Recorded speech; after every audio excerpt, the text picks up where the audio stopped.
Hello everyone, and welcome back to my channel where I talk all things makeup no-buy, project pan, decluttering, minimalism, ethical consumerism, all that stuff. I had a little bit too much coffee today, whipped coffee, so if I'm shaking a little bit, I think I'm shaking a lot, that is why.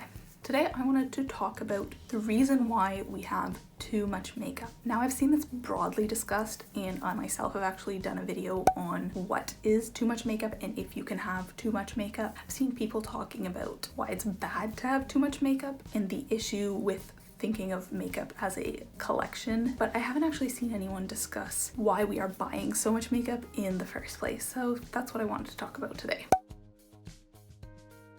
Now, just a disclaimer, I am not a psychologist, I am not a sociologist. I think that those people would probably be better equipped to discuss the reasons behind our purchasing habits and our consumerism. So these are just my observations, thoughts, and opinions. Take them with a grain of salt. I'm just speaking as someone who loves makeup and used to buy a lot of makeup and have been a member of the beauty community on YouTube for a long time, so have been observing the habits of makeup buyers and makeup collectors for a number of years. I also have no background in makeup marketing, so I'm going to try to explain these terms and ideas as best I can, but if I'm not explaining them in a very eloquent way, I'm really sorry. I hope I get these concepts across in a way that makes sense. So to begin, the first reason is dissatisfaction. Dissatisfaction with our life or with the things we own.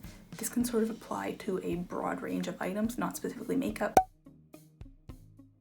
If you are dissatisfied with your clothing, you might buy more clothing. Self-esteem can definitely play into it. There's this idea that like the grass is always greener, there's always something better out there. A lot of people have found their holy grail mascara, but they're probably still going to buy other mascaras to try them out and see if anything is better than that holy grail. Another thing that feeds into it is this idea of a makeup collection. I've talked about this a bit in other videos, but the idea of having a makeup collection is a bit bizarre because for other items such as like Pokemon cards or stamps, whatever other things people collect, those things don't go bad, right? They probably appreciate with age. Makeup items, those are going to expire. So the value of a makeup product is going to depreciate over time until the point in which you cannot use it anymore. So the idea of a makeup collection is a little bit of a messed up idea. Another thing about humans is that they love new things. So whether it's a new Starbucks drink that comes out that you have to try, or the new iPhone, even if your iPhone is working perfectly fine, perfectly well, even if you have a great closet full of clothing but you want to buy new things, people are just going to want new things. And the same thing goes with makeup. Marketing definitely feeds into this, but people are always going to be curious about trying new things. Another huge reason behind this is makeup marketing. One example is Sephora's VIB sales. So the way the makeup industry is set up is in a way to encourage people to buy more, regardless of if they need more makeup. So take for instance Sephora's sales, their VIB sales. The way VIB is structured is that there's tiers, and the more you buy, the more incentive there is to buy. So the more sales there are, the more access you get. There's this idea of like treat yourself, glorification of having a huge makeup collection, and we feed into this, we buy into this because makeup makes us feel better. Also the idea of limited edition products encourages people to buy now because they'll never be able to buy again. So a lot of this is just the way that the industry is set up. It's been really interesting to chart the course of the beauty community on YouTube since when I started getting into it when I was in about grade 10. That was about 2010, when people were talking about the products they were buying, but nobody was being paid to do it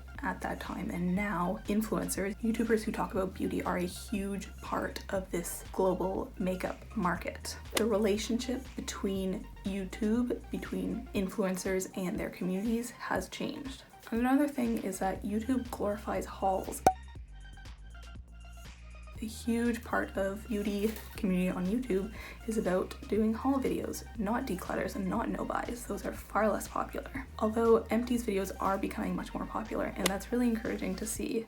We are seeing more awareness around the ethics of makeup consumption and consumerism in general. On YouTube, there's also a normalization of huge makeup collections because the people who are talking about makeup have huge collections. A lot of them get sent a lot of makeup. I find that people don't so much talk about how long it takes to go through a product or showing the end of a product's life. They just show it coming into their collection and trying it out for the first time. I also don't want to come across like I am blaming anyone for having an unhealthy relationship with makeup. This is how the system has been set up. I love this community on YouTube, and it is the reason that I am interested and have a passion for makeup. So I definitely have it to thank for this part of my life, but I just want to encourage a more critical view of our consumption habits. So another reason that we have so much makeup is that, at least speaking for myself personally, we don't know how long it takes to actually get through a product. So it was only a couple months ago that I realized going through an entire powder blush takes years. Maybe a year if you're using it every single day. But we don't talk about this stuff. Not on YouTube and not in real life. People don't talk about how long it takes to get through makeup items. We talk about buying new items, we recommend items to other people, but we don't talk about if we finish our makeup products. I think most people also have a lack of knowledge of their collection, especially if they have larger collections. If you have a small collection, it's not super difficult to intimately know every single product, but if you've got like 15 to 20 blushes, chances are you haven't used a lot of those in a long time. If you have a big collection, you probably have your favorites of every single item. Favorite couple blushes, favorite couple mascaras, and the rest of the stuff likely gets sort of tossed to the wayside unless you're on a project pan. By going on a makeup no-buy, I have gotten to know my makeup collection better and gotten to know my makeup habits better. So which products I use up the most quickly, which ones takes me a long time to get through. And I think that having this knowledge of our habits is really important, and we don't get that knowledge unless we take a step back from buying makeup and bringing new makeup into our collection. I think another reason we have so much makeup is it's a coping mechanism for a lot of people. People often shop mindlessly, whether it's clothing or makeup. It often helps with self-esteem, or, if you're having a rough day, treat yourself kind of mentality. Shopping, it gives you like a dopamine hit. It feels good. And I find that having and buying new things is always super exciting. We feel like buying a new lipstick can fix our problems or make us feel a little bit happier. And often that's really important. I don't want to discount that. One of the articles that I read in preparation for this video was from Cosmo, and psychotherapist Samantha Carbon says, "For some, the excessive buying of makeup can serve as a coping mechanism for other problems, like anxiety, stress, or depression. Even things like accumulating Sephora points or points from some other makeup company can give us a little rush, a dopamine hit, and make us think about accumulating those points to achieve VIB status so that we can buy even more makeup." So buying makeup encourages us to buy more makeup, gives us more access. Again, I know for a lot of people makeup is a legitimate passion, but I think that we don't give enough pause to actually thinking through our habits and if they can be potentially negative. If things start to feel toxic, or you're accumulating debt, or you feel like you're getting out of control, that's when you know that it's too much. It's no longer a healthy passion to have, and it's actually creating problems in your life. So if this is happening, I definitely encourage you to take a step back and reevaluate. This is exactly what I did, and it has helped so much, as you can see from all of these other videos where I've been talking about how makeup no-buy has positively changed my life. And I want to emphasize that it's not just the makeup industry that encourages us to have unhealthy buying habits. We have not been taught mindful consumption in any sector. More is always better, cheaper is always better, new is always better. Again, going back to iPhones, how many iPhones have you cycled through, and how many of those did you need to cycle through? How many of those were because your phone actually died and you actually needed a new phone? We're also never taught to think about why things are so cheap. What's going on behind the scenes that enables us to purchase a t-shirt for $5 or a cosmetic product for $2?